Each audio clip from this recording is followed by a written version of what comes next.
警告警告，本次的视频是一边录音一边操作的，所以视频中间会夹杂着鼠标和键盘的杂音，再加上本人的口齿不清和说话咬螺丝，请配合字幕一起观看。本期的视频主要是讲解一下如何去认识动画曲线。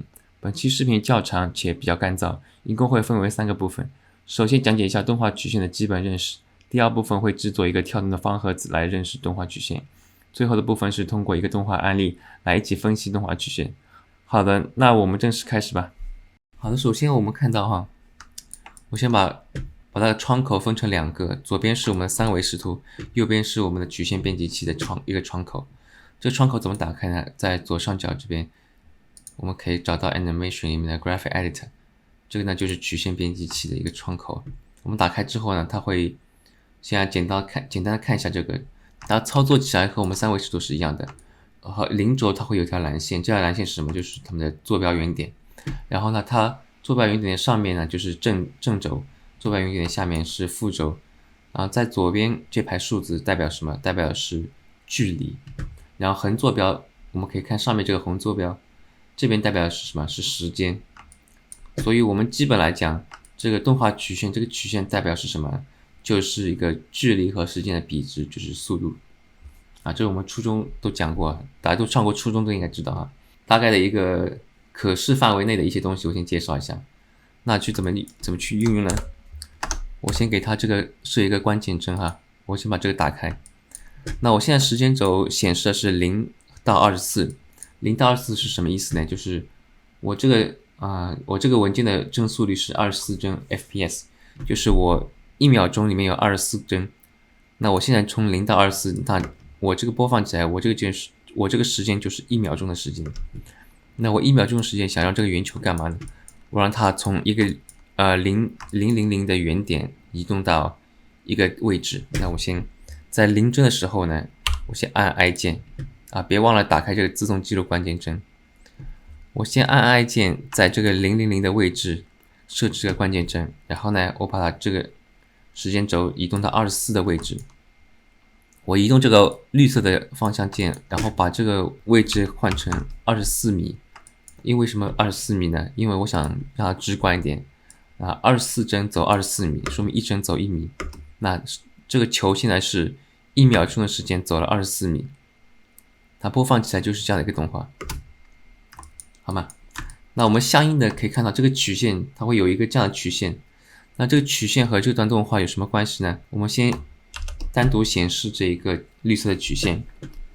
那一般经验丰富的动画师呢，他基本上可以不用看这个动画，他只要看这个右边的曲线呢，他就可以大概了解这段动画在干什么。那要怎么看呢？就是今天这门课我就是要带大家入门去理解的。所以呢，这个曲线呢，它一般呢，它有几种最基本的模式我要一一的给大家讲一下。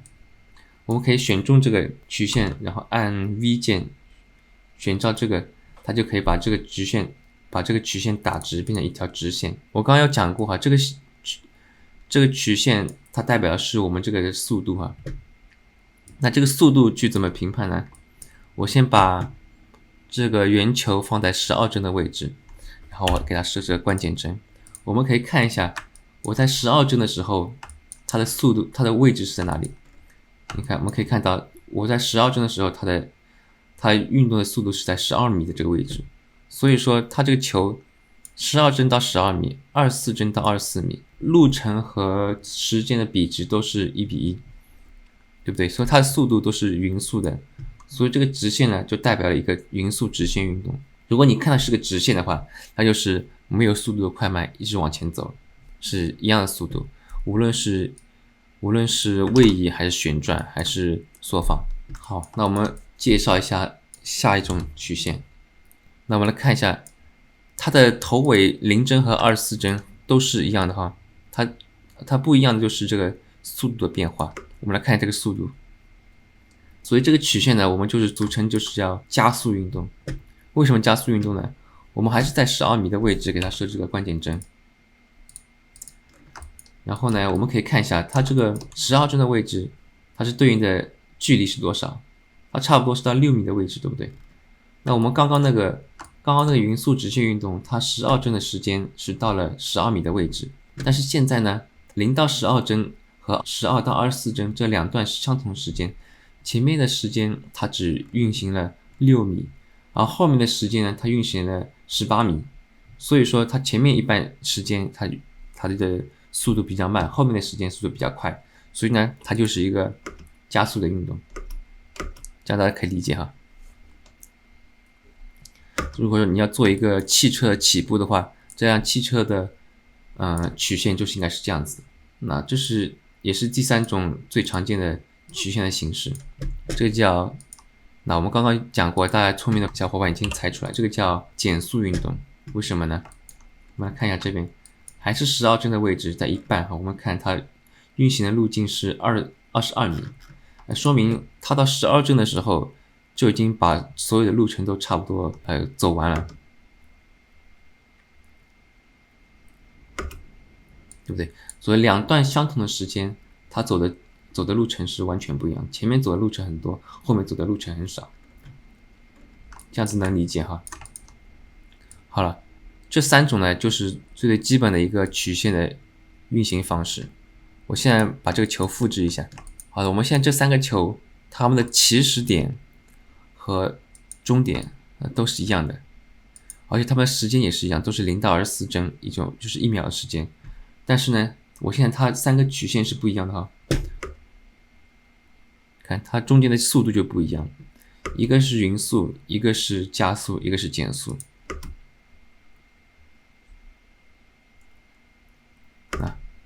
这个曲线的话，基本上就是这样的一个形状。好的，我们现在来到第2部分，我们来看一下这个盒子哈，我给它做一些动画，然后来让大家观察一下这个曲线变化。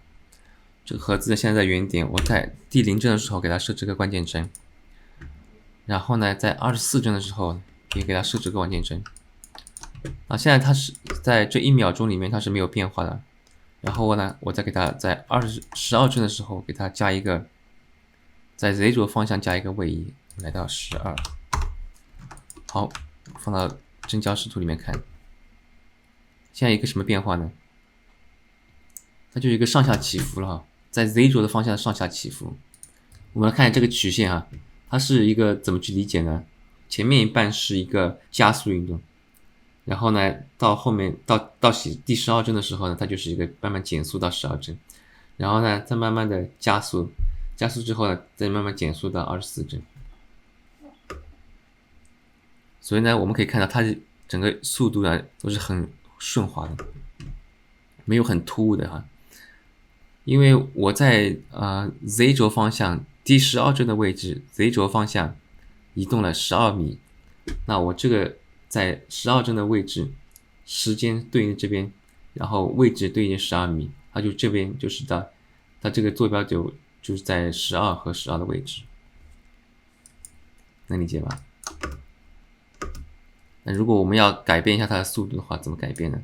好，现在讲解一下这个按 V 键会出来这个 handle 的这个不同类型。平时用的比较多的是这个 free， 它呢是可以单独控制的。因为呢，我们一般要控制这个手柄的话呢，它是两边一起动啊。但是如果我按那个 free 呢，它是可以变成只移动一边。好了，现在把它变成这个形状是什么意思呢？它就会有一个很快速的加速运动，到这个顶点，然后呢，慢慢的减速，然后再慢慢加速，它会有一个跳起来的一个动画效果。那这样呢，我现在呢要再给它加入一点其他的参数去作用在这个方块上，达到不同的动画效果。我们来给它加一个挤压吧。比如说我在第0帧的时候，在 Z 轴给它压缩一点，比如说 0.5。那 0.5 的话呢，我在这边也要给它放大到 1.5。然后呢，我可以按住0帧这个按 Shift D 可以复制这个帧到24帧。那这样呢，这个帧就会被复制过来。我在这边再调整一下它的曲线，就会有一个这样的变换了。当然这个变换不是我们想要的，我们再相应的调整一下它的这个位移，调整完之后呢，还可以也是再按 Shift D 复制到24帧，这样它会有一个变形我把这个 Z 轴的也打开。好，那我现在Y 和 Z 的这个缩放，我都是给它加了动画了。我们来给它看一下这个效果。第0帧的时候，它的这个 Y 轴的这个缩放是 1.5， 就是拉长了 1.5 倍嘛。而 Z 轴这个缩放变换是 0.5， 是缩短了 0.5 倍，所以它就会变压扁。然后呢，第12帧的时候，它是没有变换的，还是1:1的一个方块，所以呢，它的 Y 轴和 Z 轴都是在1的这个位置，好理解哈。我现在呢，想要在第2帧的时候呢，给它加一个，我给它变成拉长的一个效果 1.5。那我在第2帧的时候变成了一个拉长的效果，可以看，那我相应的我这边也是变成拉长的，我这边的数值都变了啊。那我现在呢，就是有一个变换的效果在里面，我把这个往下拉一点，这样呢，它就会有一个跳起来的效果在里面。那我刚刚是在第2帧的时候把整个 Z 轴的 location 往下拉，那我这边改一下曲线。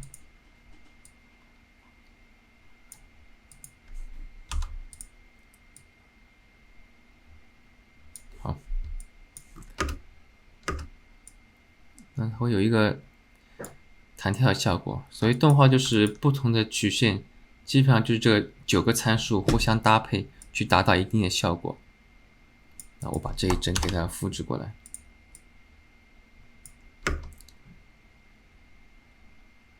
那这样就会有一个弹跳的效果出来。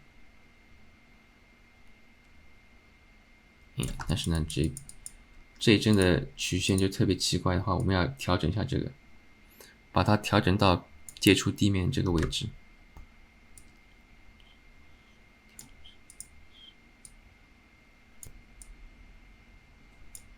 好，我把这个曲线调整完之后呢，现在就是这样的一个效果。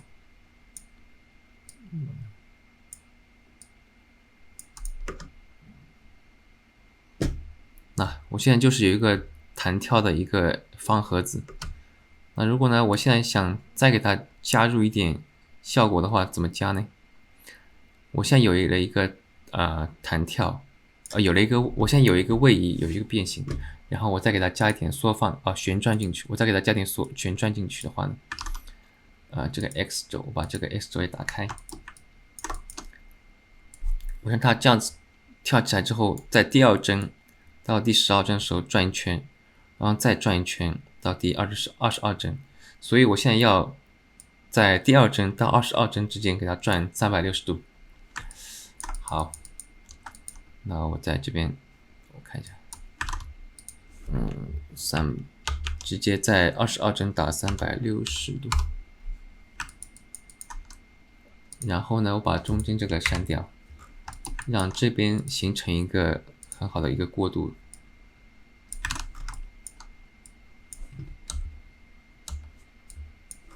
按 V 键按这个 Free， 然后呢，我这边也要把它改成，或者直接删掉也可以的。直接删掉的话，后面的帧就是按前面的帧来算。我们来看一下效果。那现在呢，就是有一个旋转的效果在里面。第12帧给它。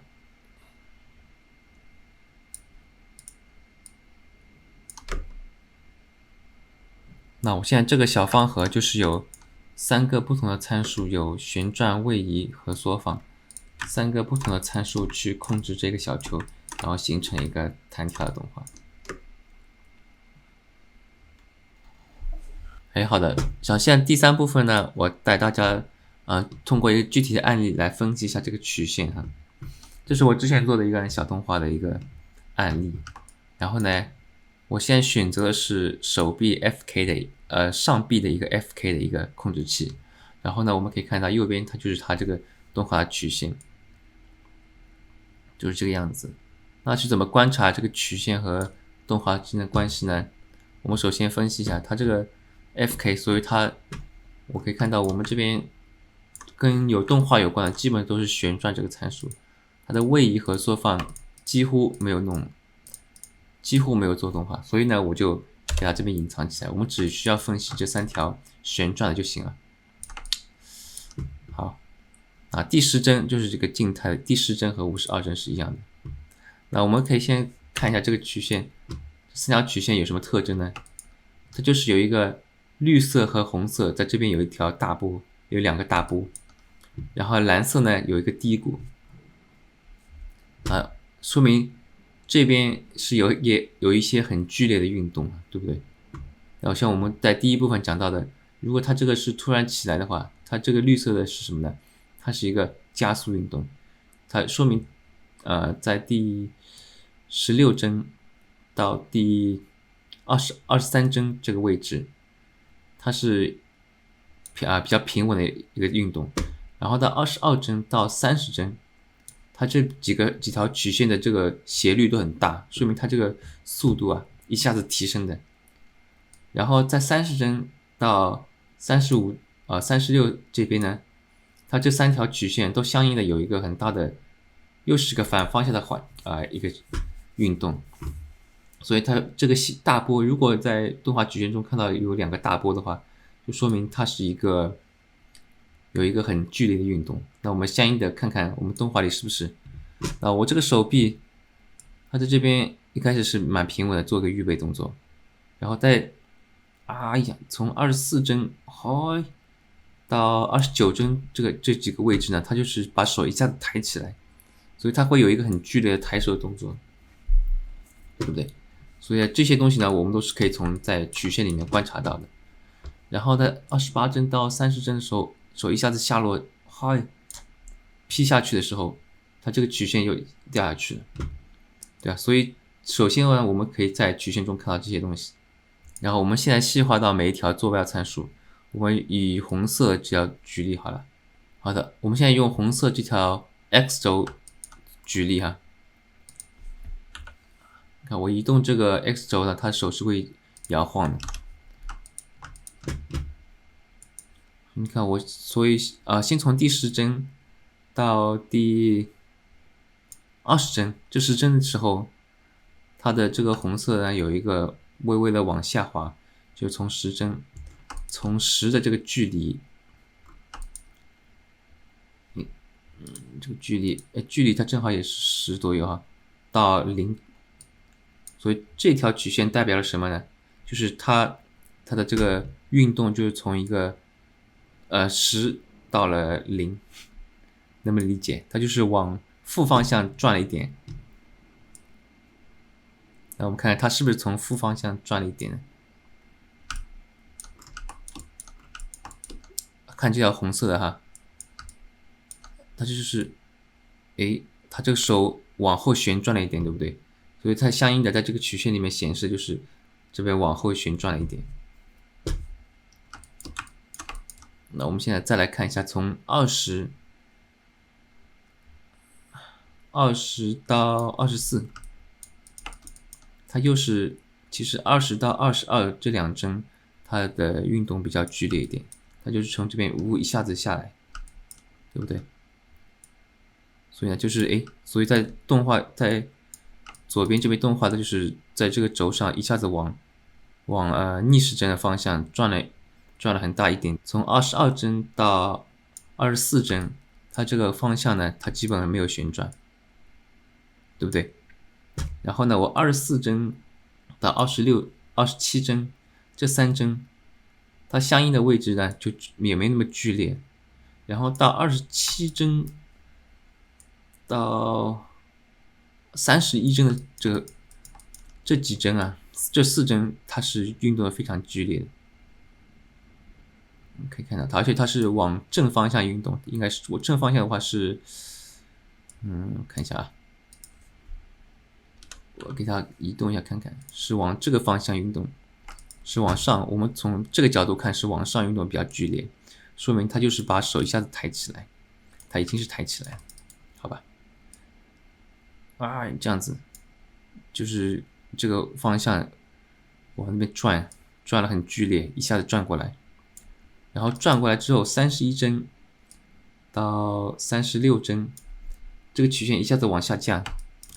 我们来看这边的曲线也是一下子往下，把手给劈下来，劈下来，那就是这个曲线就是往顺时针方向旋转了。然后呢，慢慢的又趋向平稳。那现在就是没有运动了，就平稳下来了，这样理解啊。然后呢，我们再看另外一个吧，我们来换一个位移的。好，这边好，我们现在切换到了这个身体的这个控制器哈。我们来分析一下它的这个位移的，我们还是看这个 Z 轴的 location。你看，它现在是一个下去上来，再下去到平缓的一个曲线，它说明什么？说明就是这个身体啊，它的上下的运动是先下去再上来，然后再下去。我们来看看是不是这样子。在第10帧的时候，大概这个 Z 轴是这样子的嘛，所以它现在是在，它现在是在哪里呢？它 Z 轴是在一个负0.49米的一个距离，对不对？然后我看它，我随着时间移动，它这个身体的控制器就往下蹲了，蹲到一个这样的距离，这样子下来。那为什么这个曲线是这样子一个形式呢？就像我们刚才做那个盒子一样，我要给它一个比较柔软的动作，就是这样呢，我会有个 S 型曲线。所以一般 S 型曲线的比较柔软，比较顺滑，它不会非常突兀的一个匀速直线运动或者一个加速和减速。它会一个先是加速，然后减速的一个顺滑的动作。那蹲下去到了19帧，它蹲下去了哈，然后呢，我再慢慢的上来，到第29帧的时候，它跳起来了。所以这个 Z 轴的这个曲线相应的就是跳起来了。它跳到哪里去呢？跳到了0.597这个距离。那所以整个从第10帧到第29帧就是一个从蹲下去到跳起来的一个位移的一个转变。然后呢，现在29到第37，它就是也是从上面到下面去，对不对？都能理解哈，这就是曲线和这个动画之间的关系。那其他的，我再来看一下这个绿色的这个轴，绿色是什么？是前后的。前后的这可能比较直观，有很多东西都比较微妙一点。看它一开始动的时候，它在29帧，它是比较靠前一点。看，如果是往负方向的话，它是往前；往正轴的话是往后。所以呢，它往负轴走的话，它就往前蹲。所以呢，它就现在要劈的时候，它往前蹲一点，跳起来，再往下劈。就它这个曲线就是这样子，往上，如果只按这个绿色的曲线的话，这个角色是先是往后蹲，再往前蹲，然后再往后，这样的一个意思。我们再来看一下红色这个曲线，红色曲线是左右的移动。那我来看一下，大家可以先暂停一下，自己分析一下这个曲线和动画的关系。这个很简单，就是一条这样的曲线。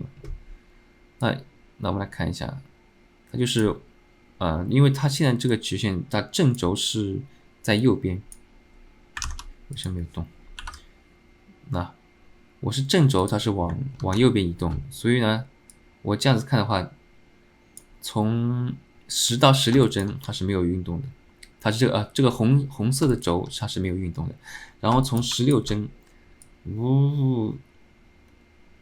到37帧，它都是一个，对，从16帧到24帧，它是有一个往右边移动的一个下蹲的一个动作，然后从24帧到37帧，它是在一个上空上来下去这一段时间里面呢，它是有一个它就没有这个方向的位移，它都是在一条直线上的。然后呢，从39帧到45帧，它又从右边到左边来了。好，那我基本的一个分析理解呢就是这样子。好的，那几个简单的分析呢就是这样子。如果大家想要熟练掌握的话，那还是要多练习多分析。你不可能靠看一个20分钟的短片就变成高手了，对不对？那肯定还是要自己多练习。那好，如果这个视频觉得有帮助呢，就请关注这个频道。然后呢，我们还是下周再见，拜拜。